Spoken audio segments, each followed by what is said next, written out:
Are you fascinated by the paranormal and want to hear about encounters that have happened to real-life people in real-life places? Do you need a drink to calm those nerves after hearing some scary stories? You're listening to Booze and Bourbon. Well, we invite you to grab a drink, whether it's a coffee or something with a little bit more spirit in it. Grab a blanket, snuggle in, because I'm Kim and that's Jen, and we're Booze and Bourbon. Welcome back, everybody, to another exciting episode of Booze and Bourbon. I'm Jen, and this is Kim. Hello, Jen. How are you doing? Just lovely. How are you? Lovely. Just peachy. Great. Yeah. I love peaches.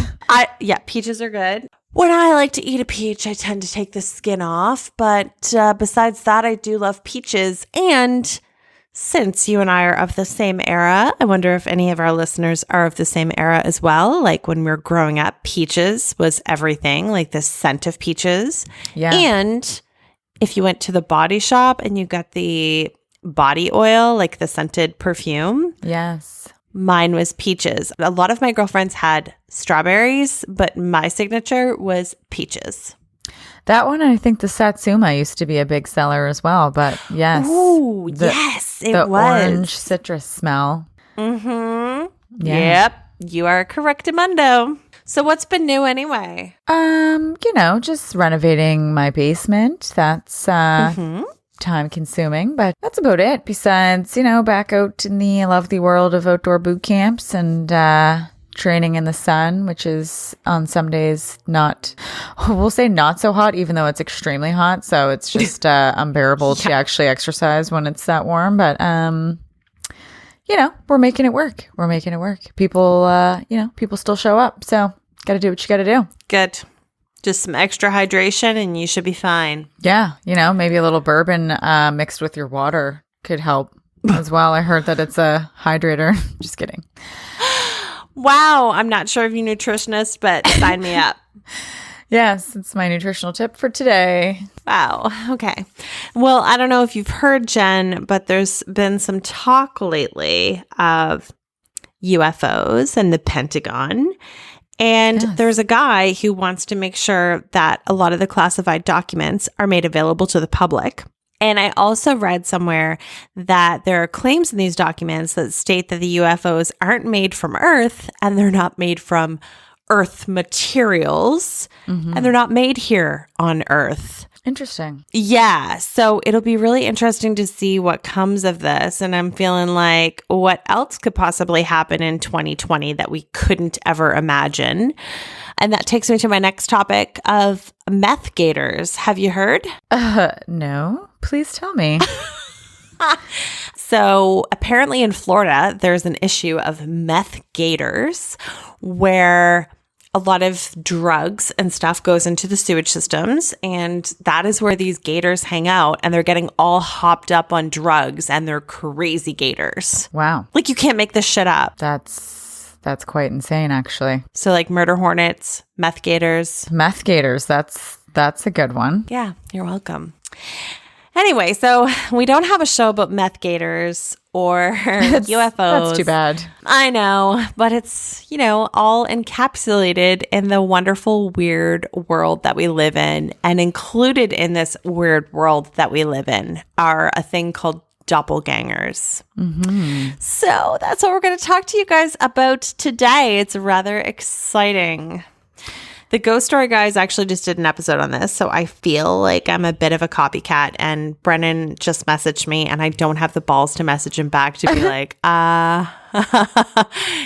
guess what? It looks like I copycatted you, but I didn't. For that, I'm sorry, but we did say last episode that we were planning on doing an episode on doppelgangers, so shoot me now. I mean, the more the merrier. We might as well just, let's all cover it. There's lots out there to be covered, so... Do you know where your doppelganger is? So I actually heard that there was a girl who looks just like me in Halifax. Yes. And I also had people think that they saw a girl driving the exact same vehicle as me that was not me either. So that's interesting. Wow. But yeah, we all apparently have one. It's crazy. Well, it doesn't sound like ours are too far away. Got a crazy little party in my mouth happening over here, Jen, because we're going to be sipping on the E.H. Taylor Jr. single barrel, which is a bourbon. It's part of the E.H. Taylor Jr. line, which also includes small batch, barrel proof, and with the exception of their barrel proof bourbon, all E.H. Taylor whiskeys are bottled in bond.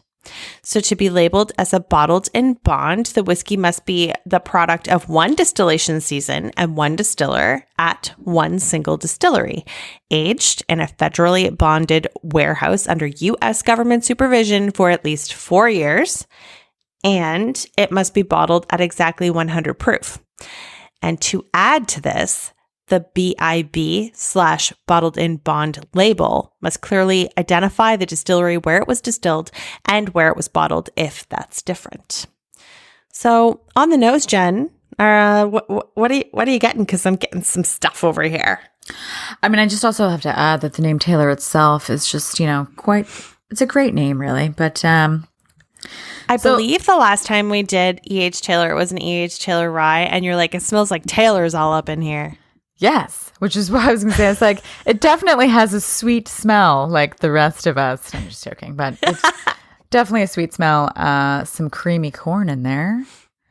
Nice observation. Careful, because there's some scent of ethanol, which could burn the old nose hairs, which, it could save you on a wax job, really, if you don't want to wax your nose hairs or pluck them. You could just take a real big inhale and burn them right off. So, yeah.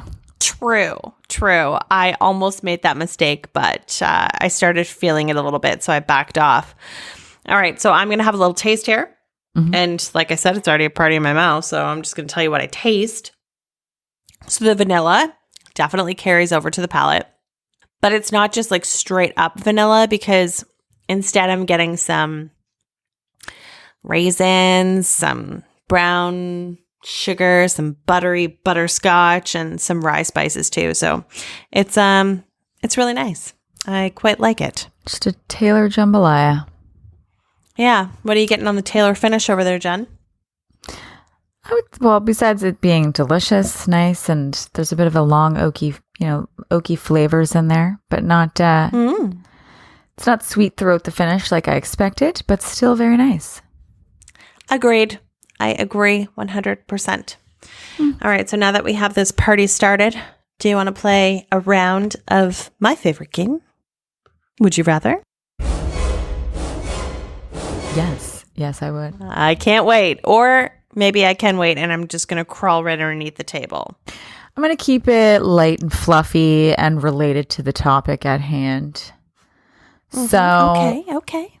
Would you rather have your doppelganger basically haunt you and follow you around everywhere, all day, every day, when you're in the bathroom, when you're at work, just an annoying doppelganger that basically is like your mirror image? Or would you rather your husband's doppelganger also following you around with him every day, all day? So it's either yourself or a second version of your husband. Or a second one. Wow. You want me to answer this truthfully?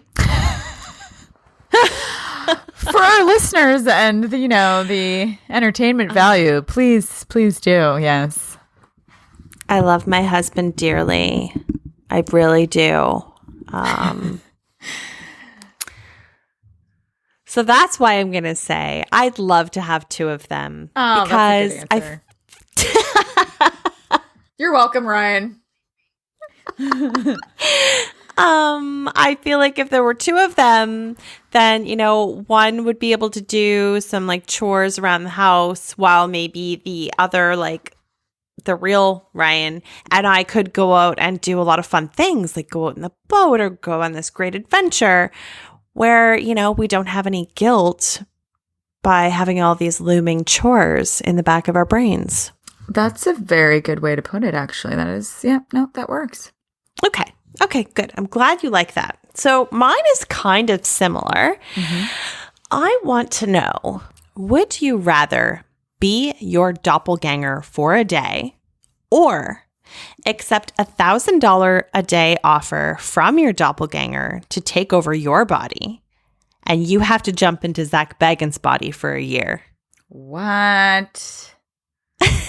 Okay, so it is just a year, but I get $1,000 a day, and you get $365,000. Yes. You know, I mean, the price seems right.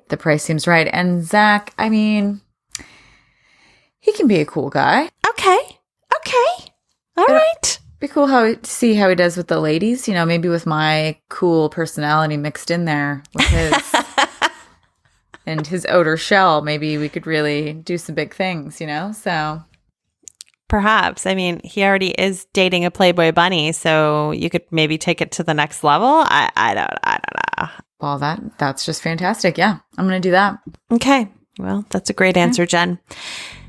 And for all of you lovely listeners, we're going to go into a break. So just after that, you're going to hear all about our version of Doppelgangers. So stay tuned.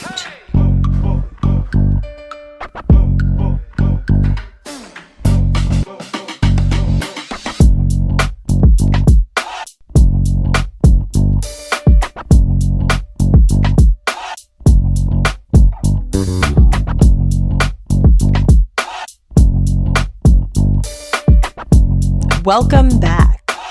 I'm sure you're asking, what are doppelgangers? Maybe you're not. Maybe you're aware of what doppelgangers are. Because if you're into the paranormal, you've probably heard this word mentioned.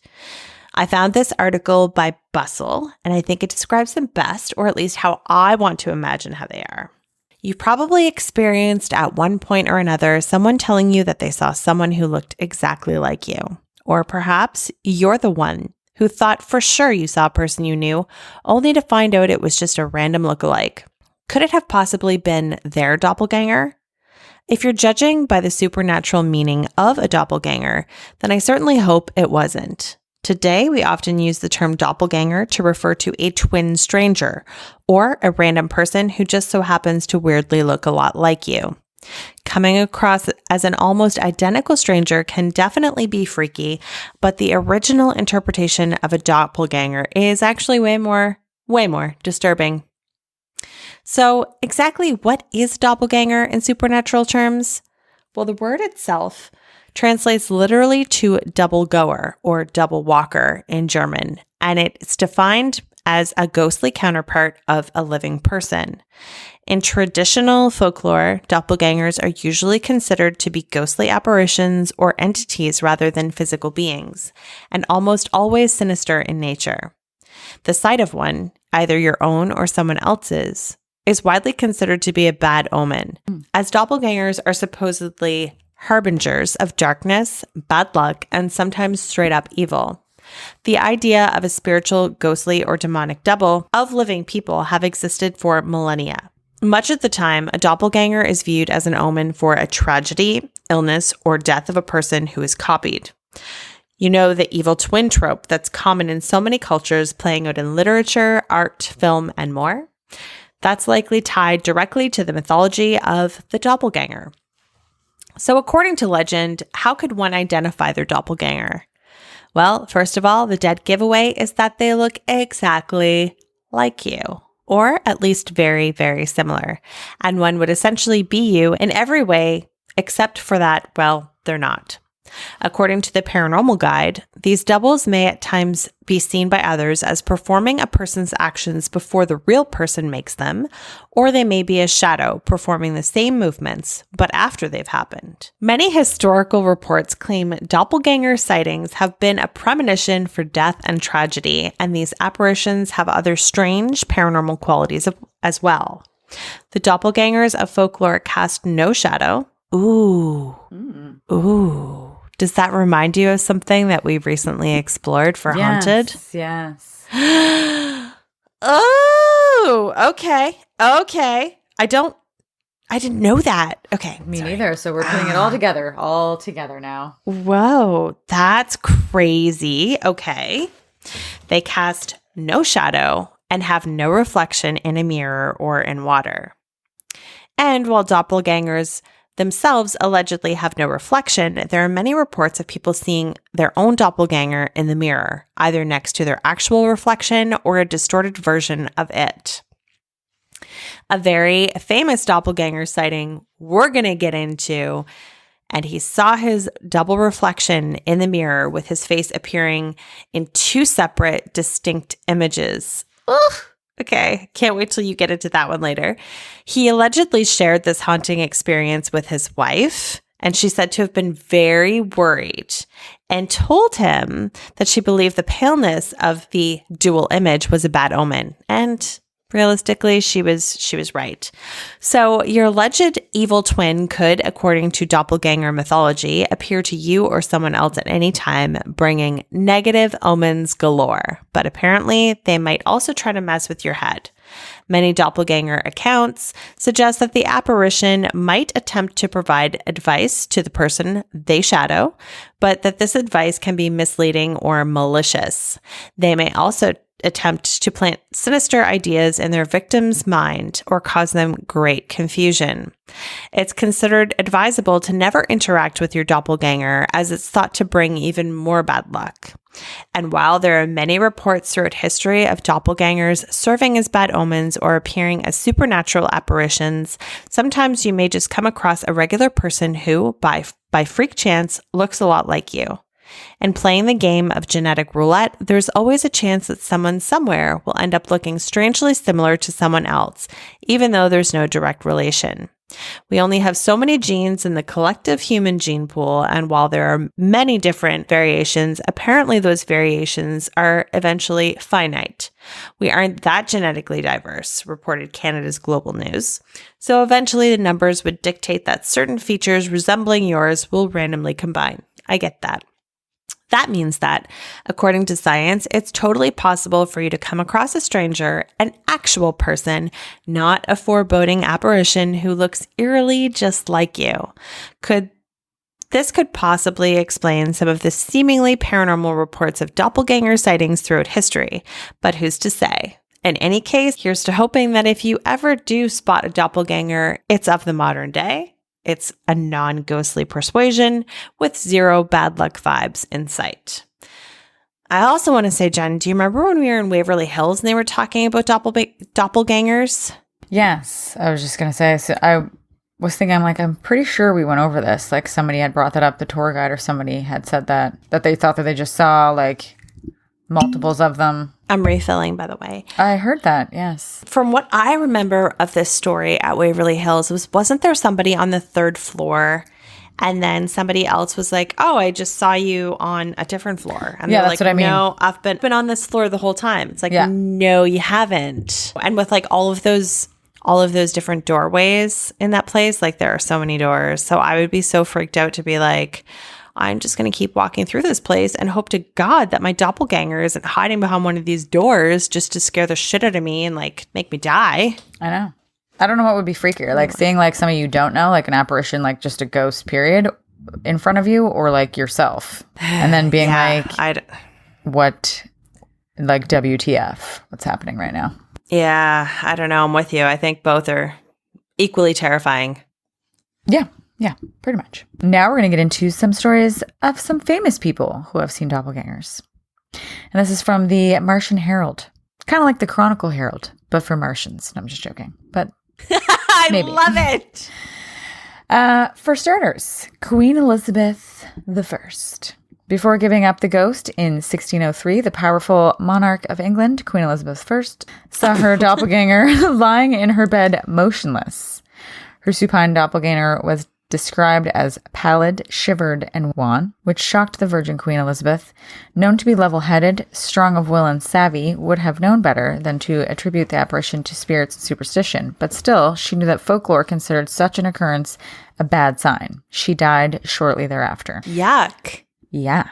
Maria Jesus de Agreda, the 17th century Franciscan nun Maria de Agreda, converted to Germano Indians of New Mexico and Texas from her rural Covenant in province of Soria in Spain, and without the aid of Skype, Maria de Agreda claimed to have the gift of bilocation, the phenomenon of being in two places at the same time, reporting that she was transported by the aid of angels, seeking protection from another tribe.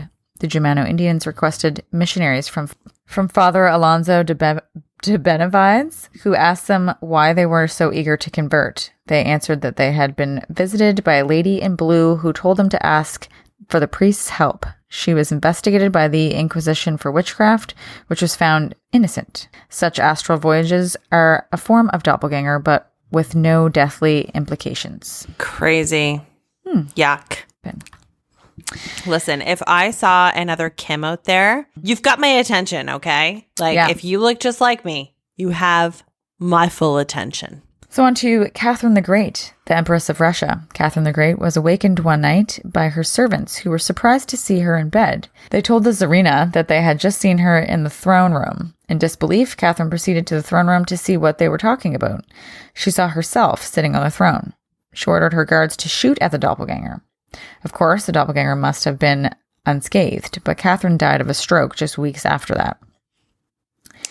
I want to chalk that one up to coincidence. I don't. Yeah. Weeks? And she didn't get shot. She had a stroke. Yeah. Which could be maybe from seeing yourself or thinking you saw yourself. Maybe you really troubled yourself that much that you did have a stroke, but that one, we're not sure. Right. We're not sure. So, Catherine, you're not so great. Johann Wolfgang, writer, poet, and politician, the German genius Johann was one of the most respected men in Europe in his day, and still is. Johann encountered his doppelganger as he was riding home on a road after visiting a friend. He noticed there was another rider approaching from the other direction toward him. As the rider got closer, Johann noticed that it was himself on the other horse, but with different clothes. He described his encounter as soothing, and that he saw the other with his mind's eye more than with his actual eyes. Years later, he was riding down the same road when he realized he was wearing the same clothes as the mysterious rider that he encountered years before.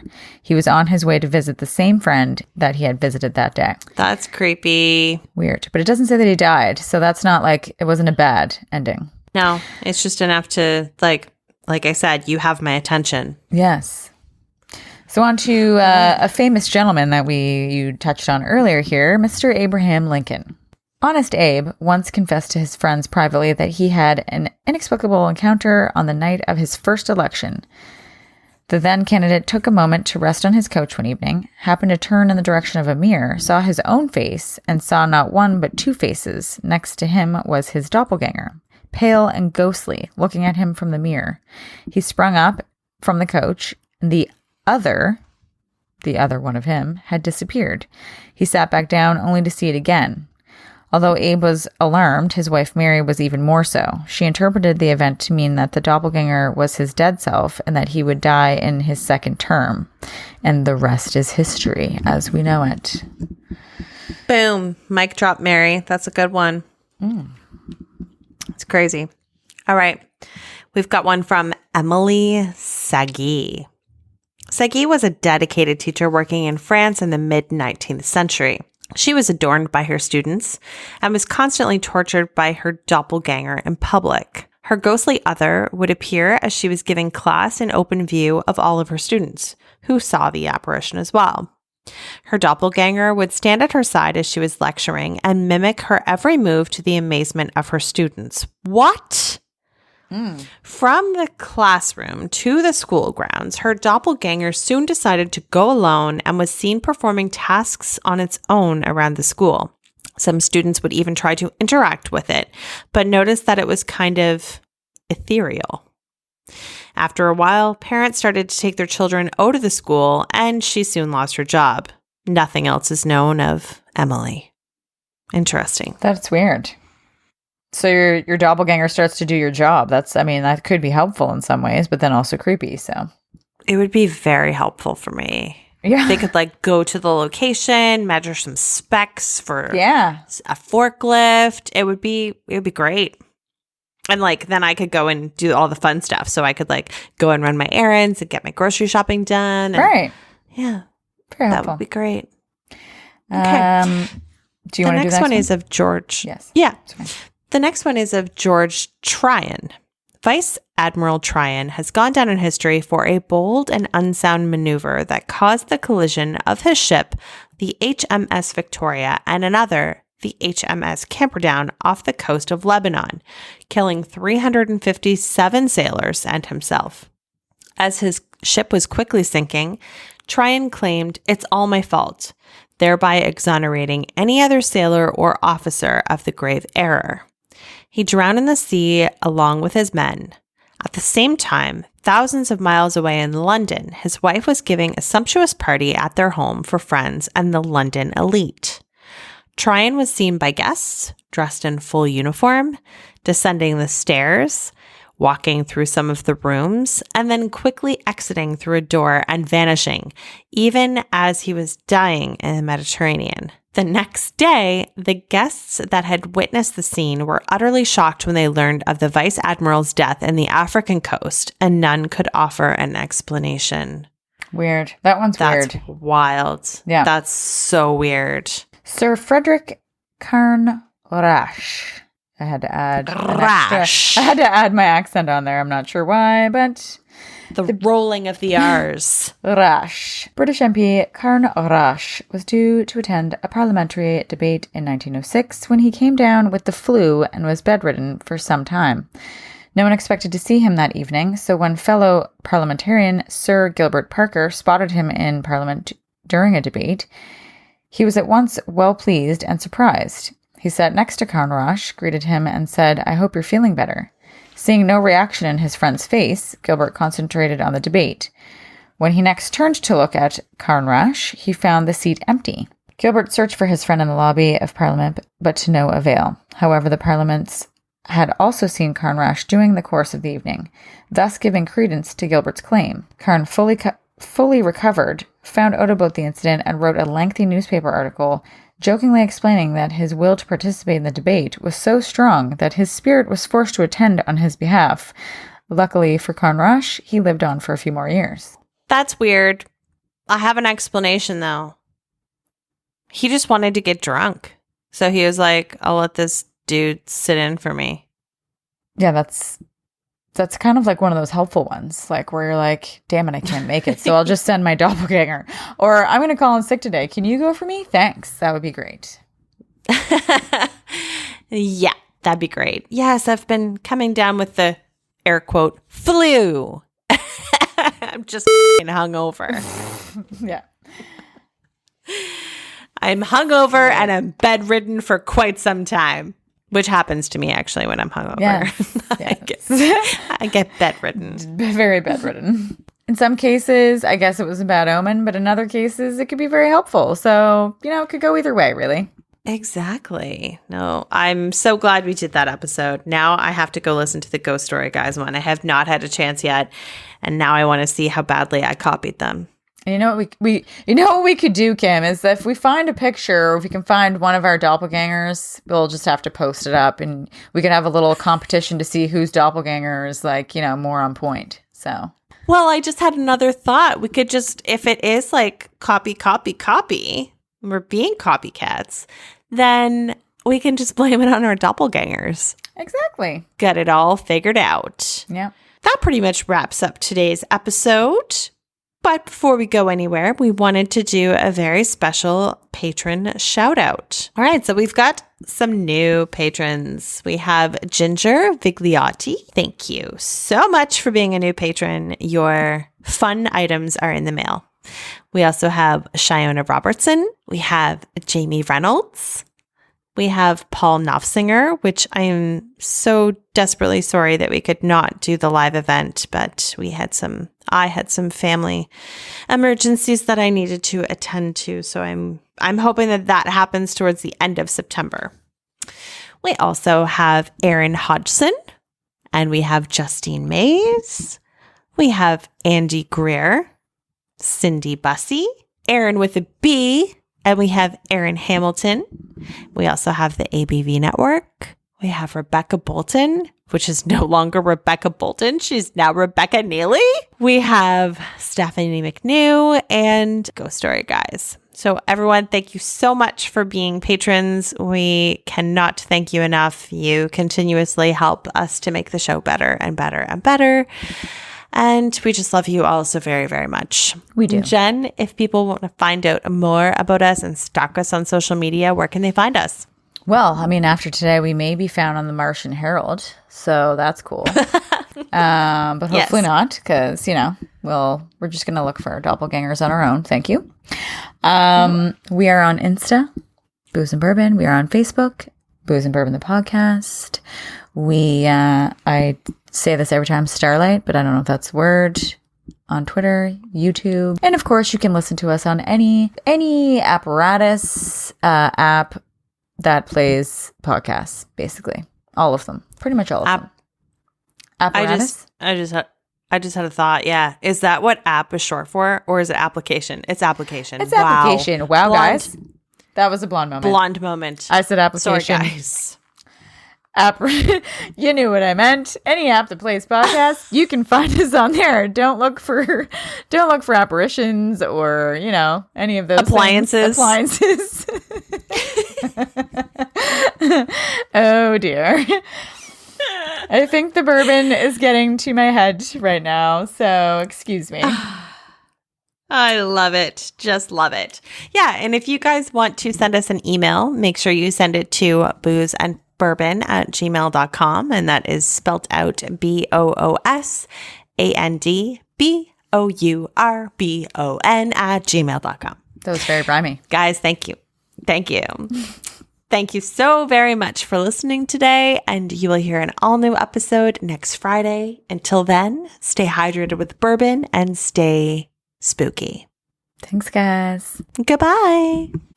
Booze and Bourbon is part of the ABV network. For more information or to advertise on the show, please head over to abvnetwork.com. Thanks for listening, and cheers. This has been a Steve Akeley production.